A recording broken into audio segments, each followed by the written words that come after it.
안녕하세요. 재미있는 세계 역사 이야기, 오늘은 로마의 기원입니다. 고대의 역사는 왕이 하나 나타나서 여러 전투에서 승리하고 대제국을 건설합니다. 그러면 다른 나라의 다른 왕이 똑같은 일을 합니다. 이런 일이 반복되고 또 반복되었습니다. 아시리아는 거대한 왕국이었지만 바빌로니아에게 정복되었고, 바빌로니아 또한 아주 위대한 왕국이었지만 페르시아에게 정복되었습니다. 페르시아, 그리스도 대단했지만 알렉산더 대왕에게 정복되었습니다.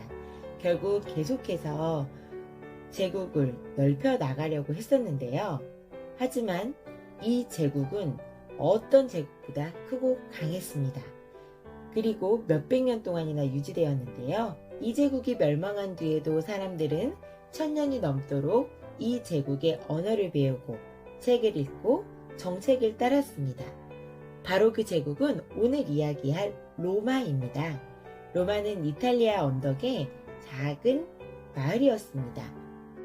이탈리아는 지중해로 불쑥 튀어나온 장화처럼 생긴 땅인데요. 이렇게 바다로 세면이 둘러싼 형태를 반도라고 합니다. 이 반도가 이탈리아입니다. 로마에서 살았던 사람들은 마을의 기원에 대해 이런 이야기를 했습니다. 옛날 누미토르라고 하는 위대한 왕에게 쌍둥이 손자가 있었습니다. 로물루스와 레무스라고 하는 이 쌍둥이는 아주 건강하고 힘센 남자아이들이었습니다. 그런데 누미토르의 사악한 동생 아물리우스가 왕위를 빼앗았습니다. 그리고 이 쌍둥이 손자들이 자라면 자신의 왕위를 빼앗을지 모르기 때문에 이 아이들을 티베르 강으로 던져버리라고 명령합니다. 하녀 하나가 아기들을 죽이기 위해서 티베르 강으로 갔는데 아기들이 너무 불쌍해서 죽일 수 없었습니다. 그래서 아기를 바구니에 담아 강물에 떠내려 보내게 됩니다. 바구니는 강을 따라 흘러 내려가다가 강 끝에서 무화과 나무 뿌리에 걸렸습니다. 그런데 그때 우연히 늑대 한 마리가 아기들의 울음소리를 듣고 바구니 속에 아이들을 발견하게 되었습니다. 그래서 바구니를 강둑으로 끌어올려 자신의 굴로 데리고 와서 두 아이를 자신의 새끼들과 함께 새끼처럼 키웠습니다. 어느 날 잃어버린 양을 찾아다니던 양치기 하나가 늑대 굴 주변의 덤불 속에서 까르르 웃는 소리를 듣게 됩니다. 그리고 가보니 행복한 표정을 짓고 있는 남자아이 2명이 늑대 새끼를 틈에서 벗어벌근 채 놀고 있었습니다. 아이들을 데리고 왔고 양치기 집에서 건강하고 잘생긴 젊은이로 성장하였습니다. 로물루스와 레무스는 어른이 되어서 자신들이 담겨있던 바구니가 걸렸던 무화과 나무 근처에 가게 되었습니다. 주변을 둘러보자 7개의 언덕이 보였습니다. 이 7개 언덕 가운데에 마을을 세운다면 강하고 공격하기 힘든 마을이 될 거라는 생각에 새로운 마을을 건설하였습니다. 그리고 로물루스는 스스로 이 마을의 왕임을 선포하고 주변에 성벽 쌓는 일을 직접 지휘했습니다. 그러나 레무스는 형에게 화가 났습니다.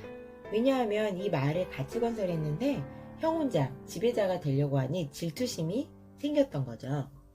로물루스는 이 성벽을 넘어오는 자는 누구든지 죽임을 당할 것이라고 말했는데요.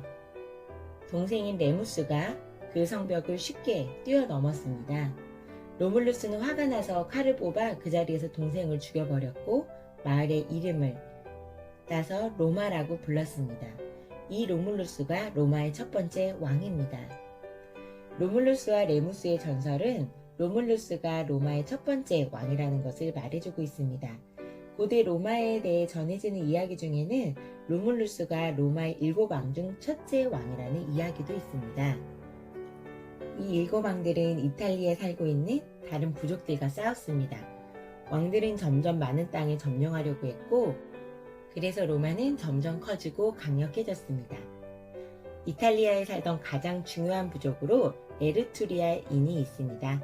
에르투리아인은 로마 북쪽에 있는 이탈리아의 산악지대에 살고 있었는데요. 그들은 음악과 미술을 좋아해서 오늘날까지도 볼 수 있는 그림들을 그려놓았습니다. 그리스와 이탈리아 사이를 배를 타고 왔다 갔다 하며 그리스 사람들과 무역을 했습니다. 그리스를 오가는 동안 에투리리아 사람들은 그리스 알파벳을 쓰는 법과 그리스의 신을 숭배하는 법을 배웠습니다. 로마의 왕은 에투리아 사람들과 싸웠지만 그들과 무역을 하고 그들에게서 여러 가지를 배우기도 했습니다. 에투리아 사람들은 로마 사람들에게 그리스 사람처럼 옷 입는 법도 알려주었습니다. 또한 그림과 음악, 그리스 신들에 대해서 이야기를 해줬습니다.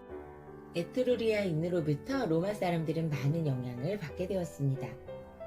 그런데 일곱 왕의 지배를 받던 로마 사람들은 왕이 너무 많은 권력을 갖고 있다는 결론을 내리게 되었습니다.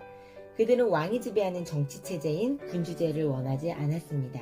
스스로 법도 만들고 지도자를 선택할 수 있는 나라로 만들고 싶었습니다. 그리스 아테네 사람들이 스스로 법을 만들고 지도자를 뽑는 민주주의 도시였는데요. 아테네에서는 노예가 아닌 모든 남자들이 법을 제정하고 지도자를 뽑는 투표를 할 수 있었지만 로마에서는 귀족 계급에 속하는 부자와 권력 있는 남자들에게만 권리가 주어졌습니다. 이 귀족들은 자신들 중에서 2명의 지도자를 선출했습니다. 그들을 집정관이라고 불렀습니다. 로마 사람들은 1명의 왕을 두는 대신 2명의 집정관을 두었는데요. 한 사람에게 너무 많은 권력이 집중되는 현상을 막고 서로 감시를 할 수 있게 하였습니다. 네, 오늘은 이렇게 해서 로마의 기원에 대해서 이야기했습니다. 다음 편에서는 로마 제국에 대해서 조금 더 알아보는 시간 갖겠습니다. 끝까지 시청해주셔서 진심으로 감사드립니다.